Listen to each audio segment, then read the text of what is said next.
வணக்கம். இது தமிழ் குரலின் சிறப்பு நேர்காணல் இருக்கு. நம்மோடு இணைந்திருக்கிறார் ஃபர்ஸ்ட் லைன் மீடியாவின் முதன்மை ஆசிரியர் மூத்த பத்திரிகையாளர் டாக்டர் உமாபதி அவர்கள். சார் வணக்கம். சார் வணக்கம். அமெரிக்க அதிபர் ட்ரம்ப் 5 நாள் நாங்கள் அடிக்க மாட்டோம், போரை நிறுத்துறதா அறிவிக்கிறோம், நம்ம பேசி வரது நல்லா போயிட்டு இருக்கு அப்படின்ற மாதிரிலாம் சொல்லியிருக்காப்புல. இது ட்ரம்ப் மட்டும் சொன்னால் போதுமா, இல்லை ஈரானும் சொல்லணுமா? ஒரு முடிவுக்கு வருதா சார் மத்திய கிழக்கில் இருந்த அந்த பதற்ற முடிவுக்கெல்லாம் வரவே வராது. இப்போதைக்கு முடிவு வராது. என்னன்னா ஈரான் எதிர்பார்க்குற முடிவு வந்தால் மட்டும்தான் இது முடிவுக்கு வரும். புரியுதா உங்களுக்கு? இப்போ பால் ஈரான் கையில் இருக்குது. இப்போ எது என்ன பண்ணுவாங்கன்னா மேட்ச்சில் எல்லாம் பார்த்தீங்கன்னா, ஃபுட்பாலில் ஹாக்கிலெலாம் பார்த்தீங்கன்னா ரொம்ப இக்கட்டான நிலைமை, நம்ம தோற்றுருவோம்னு வரும்போது டைம் அவுட் கேட்பாங்க. கோச் என்ன பண்ணுவாங்க, டைம் அவுட் கேட்டு டைவர் அவன் அந்த வேகத்தில் அடித்து காலி பண்ணிடுவான்னு தெரியும்போது கொஞ்சம் நேரம் அவனை ஆஃப் பண்ணி அவன் மைண்டை சேஞ்ச் பண்ணுறதுக்காக ஒரு 1 மினிட் டைம் அவுட் கேட்டு ஏதோ பெரிய ராஜதந்திரத்தை சொல்லிக் கொடுக்குற மாதிரி சொல்லிக் கொடுப்பான். அப்போ அந்த எதிராளி வேகமாக இருக்கவனுடைய வேகம் கொஞ்சம் குறையும், இவனுக்கு கொஞ்சம் உற்சாகம் வரும், இவனுக்கு கொஞ்சம் அடி வாங்கிட்டே இருக்கவனுக்கு சரி கொஞ்சம் நல்ல வேலை கூப்பிட்டாரு கோச்சு அப்படின்ற மாதிரி தப்பிச்சு. இந்த மாதிரி தான் இந்த ஃபுட்பால் ஸ்டைலில் தான் இப்போ ட்ரம்ப் என்ன பண்ணியிருக்காங்கன்னா 5 நாள் அடி வாங்குறது நீ எப்படா கேட்க முடியும் அப்படின்ற மாதிரி தான். நீ உன்னோட இது என்னென்னா ஐயோ அம்மான்னு கத்துறதை தவிர உனக்கு வேறு வழி இல்லை. அது வேணால் நீ கத்தலாமே தவிர நான் உன்னை அடிக்க மாட்டேன், ஐயோ அம்மா நான் உன்னை அடிக்க மாட்டேன், அடிக்காதான்னு கேட்டுப்பட்டுருக்கோம். இவன் அடிக்க மாட்டேன்னு கேட்டு மாற்றி கத்துறான். இல்லை சார், கவுண்டமணியை உள்ள வீட்டுக்குள்ளே வச்சு ஒய்ஃபுக்கு அதே தான். இதுதான் நம்ம லோக்கல் இதை தான் நீங்கள் பார்க்கணும். கையை முறுக்கி குத்துன்னு குத்தும்போது வெளியே கூட்டம் என்னடா இவ்வளோ கோவக்காரனாக இருக்கான், அவனை போட்டு எவன் அடிக்கிறானே தெரியாது. இந்த அடி அடிக்கிறான் பொண்டாட்டியை போட்டு அப்படின்னு பார்த்தா பொண்டாட்டி தான் கையை முறுக்கி அவனை குத்துன்னு குத்திடுவேன். அதுக்கப்புறம் அருவாள் எடுத்துகிட்டு வெளியே ஓடுவான், அவனை கொல்லாமல் விட மாட்டேன்டின்னு. ஏன்டா உள்ளே குத்து வாங்கிட்டு ஏன்டா இந்த பக்கம். இதுதான் ட்ரம்ப். என்னடா நீங்கள் எங்கே வேடிக்கை பார்த்துட்டு இருக்கிறீங்க, ஒரு குடும்பத்தில் சண்டை நடந்துடக்கூடாதே வந்துடுவீங்களே, என்ன அங்கே சத்தம்னதும் அந்த ஓடிவேன். அந்த காமெடி எடுத்து அப்படியே ட்ரம்ப் மூஞ்சியை போட்டிங்கன்னா கவுண்டமணி கரெக்டாக இருக்கும். செம குத்து வாங்கிட்டு இருக்கான். இப்போ ஈரான் போட்டு குத்துல சாவு குத்து வாங்கிட்டு இருக்கான். அப்புறம் உள்ளூருக்குள்ளே பார்த்தீங்கன்னா கிட்டத்தட்ட ஒரு 7 மாகாணங்களில் நேற்று போராட்டம். வாஷிங்டன் டிசியில் போராட்டம், நியூயார்க்கில் போராட்டம், இப்போ நியூ ஜெர்சியில் போராட்டம், இதெல்லாம் ஒரு 7 மாகாணங்களில் நேற்று இன்றைக்கி என்ன நடந்துச்சுன்னு தெரியல. பயங்கரமான கூட்டம், ஆயிரக்கணக்கான. ட்ரம்ப்பை வெளியேற்றணும், இவனை துரத்தி விடுங்கன்றது அமெரிக்காவை அழிச்சு விடுவான். ரிப்பப்ளிகன்ஸே ஒரு பெரிய ஆமாம், அவங்களே ஓட்டு போட்டவங்களே அமெரிக்கா பேரே மானத்தை வாங்கிட்டான் ட்ரம்ப்பு அப்படின்னு சொல்லி ட்ரம்ப்பை தூக்குறேன். அமெரிக்கா இந்த உலகத்துக்கு நிறையா செஞ்சுருக்கு. அமெரிக்கா அந்த உலகத்துக்கு தேவை, ஆனால் ட்ரம்ப் தேவையில்லைன்றது தான் இப்போ ஒரு இதாக போய்ட்டு. இப்போ அவங்க போராடுறதுக்கு காரணம் ட்ரம்ப் நிப்பாட்டுறதுனதா, இல்லை அதுக்கு முன்னாடி அடி வாங்கினதுக்கா? இல்லை, அடி வாங்கினது தான், அவமானப்பட்டது தான். F-35 இப்போ பேசாமல் இருன்னு சொன்னால் கேட்குறியா? சின்ன பையன்ட்ட போய் அடி வாங்கின கதையா? பெரிய ரவுடின்னு சுற்றிட்டு இருப்பான் 10 அடியாலோட. திடீர்னு ஒரு இப்போ காலேஜ் ஸ்கூல் படிக்கிற பையன் அடிச்சு கத்தியை காட்டி குத்திட்டான்னு வைங்க, என்ன ஆகும்? அவன் மானமே போயிடும் ரோட்டில். ஸோ அந்த மாதிரி தான் இப்போ என்ன அப்படின்னா ரோட்டில் விட்டு அடித்த மாதிரி அடிச்சு விட்டாங்க. வீட்டுக்குள்ளே வச்சு அடிச்சிருந்தா கூட தெரியாது. ட்ரம்ப்பை ரோட்டில் எடுத்து போட்டு சட்டக்கட்டையெல்லாம் அடித்து கிழிச்சு விட்ட மாதிரி அடிச்சு விட்டாங்க. அதில் என்னென்னா அமெரிக்காவுக்கே அவமானம் போயிடுச்சு. சிஏஏ என்ன பண்ணுறதுன்னு தெரியாமல் இப்போ ட்ரம்ப்பை தூக்கணும், அது உடனே தூக்க முடியாது, ஒரே நாளில் ட்ரை பண்ணிக்கிட்டே இருக்காங்க. ஒரு இந்த மாதம் எண்டு இல்லை அடுத்த மாதத்துக்குள்ளே இப்படி ஒரு அவமானத்தை அமெரிக்கா இந்த போன நூற்றாண்டுலேயும் சந்தித்ததில்லை, இந்த நூற்றாண்டுலேயும் சந்திச்சு. இந்த நூற்றாண்டில் முதல் அவமானத்தை சந்திக்குது. போன நூற்றாண்டில் அடி வாங்கியிருக்கு யார்கிட்ட? பல நாடுகளில் வாங்கியிருக்கு. ஆப்கானிஸ்தானில் வாங்கிச்சு, அதுக்கு முன்னாடி நம்ம வியட்நாமில் வாங்கிச்சு, கியூபா, ஈராக் கூட ஜெயிச்சிட்டாங்க. கியூபாவில் அதுக்கு முன்னாடி அடி வாங்கிச்சு, ஆரம்ப அடி கியூபா தான். ஸோ இப்படி இருந்தது. இந்த நூற்றாண்டில் சுத்தமாக பவர்ஃபுல்லாக இருந்தது, இந்த நூற்றாண்டிலே ஒழிச்சு கட்டி விட்டாங்க. யூஎஸ்எஸ்ஆர் உடைப்புக்கு பிறகு அமெரிக்கா மட்டும்தான் வச்சது தான் சட்டங்கிற அளவு அந்த மாதிரி இருந்தது பேசிகிட்டு இருந்தது பூரா. இப்போ ட்ரம்ப் போய் அப்படிலாம் நாங்கள் இல்லை, நாங்கள் பெரிய சொதப்பல், என்னை யார் வேணாலும் போட்டு அடிக்கலாங்க பாருங்கள், வெள்ளம் அடிக்கிறான் பாருங்கள், இந்த பாருங்கள் ஈரானில் அடிக்கிறான்ற மாதிரி காட்டி கொடுத்து என்னென்னா ட்ரம்ப் போட்ட முட்டாள்தனமான கணக்கில் 5 லட்சம் கோடி சம்பாதிக்கிறேன், ஆட்சி முடிகிறதுக்குள்ள 9 லட்சம் கோடிட்டான ஒரு ஆர்டர் எடுத்திருக்கேன்லாம் சொல்லிவிட்டு இப்போ பார்த்தா அது யாருக்கு அப்படின்னு கேட்டால் யாருக்கோன்னு இல்லை. அந்த மாதிரி யாருக்கு 5 லட்சம் கோடினா இப்போ ரஷ்யாவுக்கு 5 லட்சம் கோடி சம்பாதி. ட்ரம்ப் ஆட்சியில் இருந்தால் இன்னொரு 3 வருஷம் முடிகிறதுக்குள்ளே ரஷ்யா 5 லட்சம் கோடி சம்பாதிச்சிடும் எண்ணெய் விற்று. ஈரான் ஒரு 3 லட்சம் கோடி சம்பாதிச்சிடும். இழப்பு 1 லட்சம் கோடி, 2 லட்சம் கோடி எக்ஸ்ட்ரா சம்பாதிச்சிடுவாங்க. ஆதிக்கத்தை அவங்க கையில் எடுத்துடுவாங்க, கண்ட்ரோலில் எடுத்துகிட்டு ட்ரம்ப்பை துரத்தி விட்ருவாங்க, அமெரிக்கன் பேஸே தூக்கி கழிப்பாங்க. இப்போ ட்ரம்ப்னால் என்ன அப்படின்னு பார்த்தீங்கன்னா அமெரிக்க மக்களுக்கு லாஸு, அமெரிக்கன் கவர்மெண்ட்டுக்கு லாஸு, ரஷ்யாவுக்கு மிகப்பெரிய லாபம், சைனாவுக்கு அதோட பெரிய லாபம். சைனா இப்போ என்னென்னா ஈரானுக்கு சப்போர்ட் பண்ணது மூலமாக கம்மியான ரேட்டுக்கு எண்ணெய் அடித்து ஏற்றிட்டே போயிட்டே இருக்கான். ஒரு வருஷத்துக்கு ஸ்டாக் வச்சுருக்கான். வச்சுருக்க ஸ்டாக்கு வந்து 30 நாளைக்கு கூட தாங்காது, 20 நாளைக்கு தான் தாங்கும். ஒரு வருஷத்துக்கு ஸ்டாக் ஏற்றிட்டாங்க. சைனாவும் வளர்ந்துருச்சு இந்த சண்டைனால. ரஷ்யா வந்து அழகாக ரேட் ஏற்றி இந்தியாவுக்கெல்லாம் சீப் ரேட்டு கொடுத்துட்டு இருந்தாங்க. இப்போ ரேட்டை ரைஸ் பண்ணிட்டாங்க, எக்ஸ்போர்ட்டை துரிதப்படுத்திட்டாங்க. இப்போ ரஷ்யா வந்து இழந்த காசு பூரா இந்த மூதேவி ட்ரம்ப்னால ஒரே மாதத்தில் 1 வருஷம் காசு எடுத்துருவாங்க, எண்ணெய் விற்ற காசு. இது போக ஈரான்லையும் வாங்கி விற்று கொடுத்துட்டு இருக்காங்கிறது. ஆமாம், ஈரானில் வாங்கி ரஷ்யா விற்றுக்கிட்டு இருக்கு டபுள் ரேட்டுக்கு. 20 ரூபாய்க்கு ஈரானில் வாங்கி 45 ரூபாய்க்கு 50 ரூபாய்க்கு வெளியே ஆள்கிட்ட விற்றுட்டுருக்கு.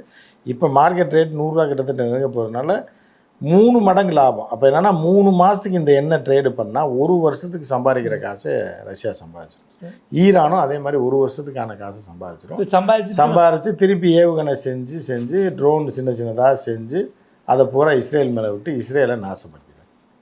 இதுதான் நடக்கும். இஸ்ரேல் இப்போ அமெரிக்காவுக்கு என்ன பிரச்சனைனா, ஏற்கனவே 1,40,000 கோடி இழந்திருக்காங்க இந்த சண்டை ஆரம்பித்ததுலேருந்து. போன வாரம் வரைக்கும் 1,08,000 கோடி, 4,000 கோடி, இப்போ 1,40,000 கோடி தாண்டிச்சு. அது போக இளவெடுத்த இஸ்ரேலுக்கு வந்து செலவு பண்ணணும். இவனை நம்பி தான் அடியால். அவன் இப்போ அடியாலோட ஊர் பூரா காலியாச்சுன்னா அங்கே ஒரு 2 லட்சம் கோடி தேவை. அவன் கடன் சொல்லிட்டு தான் ஆயுதம் வாங்கிட்டு இருக்கானே இப்போதைக்கு. ஆமாம், இஸ்ரேல் வந்து கடன் சொல்லி அந்த காசை தரவும் மாட்டான். இப்போ பில்டிங்கை வேற இடிச்சு விட்டாங்க, வீடு ஊரை நாசப்படுது. அதை ஃபண்டும் அமெரிக்கா தான் கொடுக்கணும். அப்போ இவங்க 2 பேரும் சேர்ந்து வந்து காசாவை ஆட்டையை போடணும்னு பார்த்தாங்க. மொத்தமாக காசாவை ஆட்டையை போட்டு அங்கே ஸ்டார் ஹோட்டல் கட்டுறேன் சொன்னாங்க. இப்போ முதல்ல உன் வீடை கட்டுறதுக்கு கொண்ட காசு இருக்கான்னு பாருன்ற ரேஞ்சுக்கு போயிடுச்சு. இப்போ இஸ்ரேலில் வந்து இஸ்ரேலை மறுசீரமைப்பு செய்வதற்கு 2 லட்சம் கோடி வேணும். சார் ஏதோ பச்சைக்கிளிக்கு புல்லட்டு கூலிங் கிளாஸ் எல்லாம் வாங்கி கொடுத்தாலும் இவங்க பச்சைக்கிளி மண்டையை உடச்சி விட்டாங்கன்னா அது எங்கே கூலிங் கிளாஸ் புல்லட்டில் போகும். அது ஹாஸ்பிட்டலில் அட்மிட் ஆகிடுச்சு. பச்சைக்கிளி சிவப்பு கிளி ஆகி இப்போ ஹாஸ்பிட்டலில் கிடக்கு பச்சைக்கிளி. பச்சைக்கிளிக்கும் இவங்க ஒன்றும் பண்ண முடியாது, என்ன பண்ணுறது. இதுக்கு நடுவில் உலக நாடுகள்லாம் வரணும்னு ஒரு கூப்பிட்டாரு. இப்போ அதையும் நிப்பாட்டி வச்சிட்டாரா ஹார்மஸை மீட்கிறதுக்கு? ஏதாவது நீங்கள் கோடைகளாக இல்லைன்னா என் கூட வாங்கன்னா ஒரு நேட்டோ நாடுகளுக்கு ஏண்டா இருக்கவனா லூஸ்ன்னு நினச்சான்ற மாதிரி ஆகி பார்த்து வேண்டாம். கோடைகளா நீ ஒரு முட்டாக்குவை வந்து இதை பண்ண உன்னோட அழிவுனால தான்டா இப்போ உலகமே இப்படி போயிருக்குன்னு இவனு இப்போ நெதன்யாவுக்கு செக் வச்சுருவாங்க. வெளியெல்லாம் நடமாட முடியாது. எவனா ஒருத்தன் ஏதாவது ஒன்று பண்ணிடுவான். அதுவும் நடக்கும், பார்க்கலாம். இப்போ நெதன்யாவுக்கு சம்மந்தப்பட்டது அப்படியே மர்மமாகவே வச்சுருக்காங்க வருது எல்லாம். இல்லை, அதுக்கு முன்னாடி அவங்க அதிபர் ஒரு நல்ல பேர், அவன் செத்து 7 வருஷம் கழிச்சு தான் செத்துட்டான்னு சொல்லியிருக்காங்க. அவங்க அந்த மாதிரி உலகத்தில் வினோதமானவங்க. இப்போ நெதன்யாவை ஒரு பெட்டியில் போட்டு ஐஸை போட்டு இதை போட்டு உப்பு போட்டு பதப்படுத்தி அந்த பாடியை வச்சுட்டு நெதன்யாவு பேரில் அறிக்கைகளை வெளியிட்டிருக்காங்க. அப்பப்போ வந்து இந்த ஏஐ விஷுவலை போட்டு விட்டு கூடத்தில் நீங்கள் எந்த விஷுவலை பார்த்தீங்கன்னா நெதன்யாவு கலர் வேறு மாதிரி தெரியும், மீதவன் கலர்லாம் வேறு மாதிரி தெரியும். அப்படி இது பண்ணி இப்போ அதை சேஞ்ச் பண்ணுறதுக்கு எதை வேலை பார்த்துட்ருக்காங்க போல. கண்டுபிடி டெக்னாலஜியில் வச்சு நெதன்யாவு உயிரோடு இருக்க மாதிரி காட்டணும் இந்த போர் முடிகிற வரைக்கும். இல்லை அது இன்னும் அபாயகரமானது இல்லை. அப்போ அவர் பேரை சொல்லி வேறு யாரோ கட்டுப்படுத்துகிறாங்கன்னா அது வேற ஒரு குழு பட்டி தானே ஆகணும். இல்லைன்னா நாட்டுக்கு அவமானம்ல அப்படின்ற மாதிரி தான். பெரும்பான்மையும் இல்லாமல் எலெக்ஷனும் நடத்தாமல் இப்படியே வச்சு எவ்வளோ நாளைக்கு ஓட்டுனா இது சண்டையை முடிச்சிடுவாங்க. இப்போ பேச்சுவார்த்தைன்னு வந்ததுன்னா திடீர்னு பார்த்தா ஒரு நாள் நெதன்யாகு பலி மரணம். அது யார் அறிவிப்பாங்கிறது வேற. கவர்மெண்ட் அறிவிப்பு. அவங்க அரசே சொல்லுவாங்க. நெதன்யாகு அமெரிக்கா கூட அறிவிப்பாங்க. அது ட்ரம்ப் இருப்பாரா? நேற்று ட்ரம்ப் இருக்க மாட்டார். நேற்று இரவு தூக்கத்திலேருந்து படுத்திருந்தவர் காலையில் எந்திரிக்கும் போது மாரநடைப்பில் பலி உயிரிழந்தான்னு சொல்லி நம்ம கோடி மீடியாலாம் போட்டு கொண்டாடுவோம். என்னமோ அன்னைக்கு தான் செத்த மாதிரி லைவ்லாம் பண்ணிகிட்டு இருப்பாங்க பாருங்க ஒரு நாளைக்கு. அந்த மாதிரி போயிட்டு இல்லை சார், பல உலகத் தலைவர்களுடைய மரணத்தில் மர்மம் இருக்குன்னு ஓடுன மாதிரி அதில் ஒன்றா போய் சேர்ந்துருங்கிற மாதிரி. மர்மமாக அவங்களே வச்சிருக்கு. இது மர்மம்லாம் கிடையாது. செத்தவன பாடியே கிடச்சிருக்காது. ஒரு வேளை வெறும் பெட்டியை வச்சு கொண்டு போய் வச்சுருவாங்க. ஏன்னா இப்போ இது சம்மந்தமான விஷயங்கள் நம்ம பிரதமர் நாடாளுமன்றத்தில் பேசும்போது அவர் அது எச்சரிக்கிறாரா என்ன சொல்கிறாருங்கிறது புரியல. இந்திய மக்கள் கோவிட் காலத்தில் நம்ம சந்தித்த மாதிரியான ஒரு சவாலுக்கு தயாராகணும் அப்படின்னு பிரதமர் நம்ம நாடாளுமன்றத்தில் பேசியிருக்காப்புல. இந்த மத்திய அப்போ கேஸ் கிடைக்காது. அடுத்து பெட்ரோலுக்கும் டீசலுக்கும் வெடி வைக்க போகிறாங்கன்னு அர்த்தம். கிடைக்காது, பூரா பிச்சை எடுக்காமல் வீட்டிலேயே கிடங்க, அந்த மாதிரி ஒரு சவாலை சமாளிங்க, தட்டெடுத்து தட்டுங்க அப்படின்றப்ப இந்த தடவை தட்ட சொல்ல மாட்டாங்க. இப்போ சோறாக்குற பாத்திரம் இல்லைன்னா தண்ணி கேன் இதை தட்டுங்கன்னு. ஸோ அப்போ தான் நம்ம பிரச்சனை தீரும்னு சொல்லி அதுக்கு வந்து பிட்டு தான் இது. நான் இந்த 1 மாதத்தில் பெட்ரோல் டீசலுக்கு ஆப்பு இருக்குது. ரேட்டை ஏற்றி 25 ரூபா ஏற்றிடுவாங்க. இந்த வீடியோ நீங்கள் எடுத்து வச்சுங்க. 25 ரூபா இப்போ டீசலுக்கு, பெட்ரோலுக்கும் டீசலுக்கு 15 ரூபா 20 ரூபா ஓட்டு போட்ட அன்னைக்கு சாயங்காலம் 6:30 மணிக்கே ஏற்றுறதுக்கு அறிவிப்பு வந்துருங்கிறாங்க. ஆமாம், அன்னைக்கு போட்டுருவாங்க. இல்லை அடுத்த நாள் ஏற்றி 25 ரூபா 15 ரூபாலேருந்து 25 ரூபா ஏற்றுவாங்க. ஏன்னா $32 விற்கும் போதே, $34 விற்கும் போதே இந்த கொள்ளைக்காரங்க 100 ரூபா 110 ரூபாய்க்கு விற்கிறான் டீசலும் பெட்ரோலும். இப்போ இந்த கொள்ளைக்காரன் வந்து இப்போ பீப்பாயே 80 ரூபாய்க்கு போயிடுச்சு, ட்ரேடிங்கில் 100 ரூபாய்க்கு போயிட்டுருக்கு. அப்போ டபுள் டைம் விற்கும் போது டபுள் டைம் ஏற்றணும். இவ்வளோ நாள் கொள்ளையடித்த காசை அப்படியே அமுக்கிடுவாங்க. டபுள் டைம் ஏற்றுனா என்ன ஆகுனா ஒரு அட்லீஸ்ட் 125 ரூபாய்க்கு மேலே. இப்போ எலெக்ஷனுக்கு ஏற்றாமல் இருக்காங்கன்னா அதில் வர நட்டத்தை அரசு கொடுக்குமா? அது எப்படி கம்பெனிகளுக்கு? கம்பெனிக்கு நஷ்டம்லாம் வராது. ஏற்கனவே ஸ்டாக் வச்சுருந்து தானே அந்த வெண்ணெய்ங்க விற்கிறாங்க. புதுசாக வாங்கலை, இனிமே தானே புதுசாக வர்றது இனிமே தானே. ஏற்கனவே கப்பல் நின்றுட்டு இருந்த கப்பல் தானே விற்க போகிறான். இனி வாங்குறது தான் ரேட்டு ஏறிச்சுன்னா அந்த வேரியேஷன் வரும். அதை கூட நம்மகிட்ட வாங்கிடுவான்.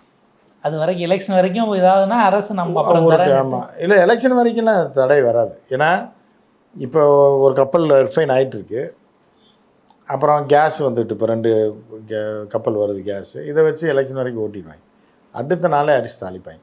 இப்போ ஈரானுக்கு நாங்கள் இங்கேருந்து உதவிகள்லாம் அனுப்புகிறோம். இப்போ துணிமணி போனது வந்தது இங்கேருந்து மனித ரீதியிலாக மனித நேயத்தோடு அனுப்புகிறோம் அப்படின்னு உணவு கப்பல் மற்றெல்லாம் கப்பல் அனுப்புகிறோம் அப்படின்னு சொல்லியிருக்காங்க இந்தியாவிலேருந்து.